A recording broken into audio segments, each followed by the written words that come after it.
Membidangi keuangan dan pendapatan daerah, Komisi 3 DPRD Sumsel menyoroti kinerja beberapa badan usaha milik daerah milik Pemprov Sumsel, di antaranya PT Swarna Dwipa serta PT SMS.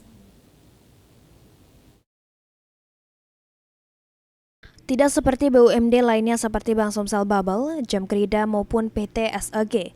Kinerja PT Swarna Dwipa yang mengelola salah satu hotel Swarna Dwipa serta PT SMS mengelola jasa logistik batubara menjadi sorotan dari DPRD Sumsel khususnya Komisi 3.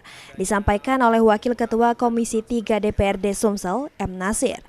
Dua BUMD tersebut perlu dilakukan perhatian kinerjanya untuk bisa ditingkatkan agar hasilnya dapat lebih baik. Nasir sendiri melihat penyebab buruknya kinerja dua BUMD tersebut diakibatkan karena kinerja sebelumnya yang tidak baik, sehingga berdampak pada saat ini dan perlu dilakukan pengawasan bersama. Sebenarnya mungkin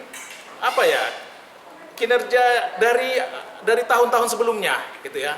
Ini kan karena dari tahun-tahun sebelumnya kinerjanya tidak baik gitu kan, sehingga berdampak ke sini gitu ya. Seperti itu teman-teman ya. Inilah yang harus kita awasi bersama-sama. Oleh karenanya kader Partai Golkar ini berharap agar para jajaran direksi dan komisaris di dua BUMD tersebut dapat lebih meningkatkan kinerja bisnis agar kedepannya bisa lebih baik.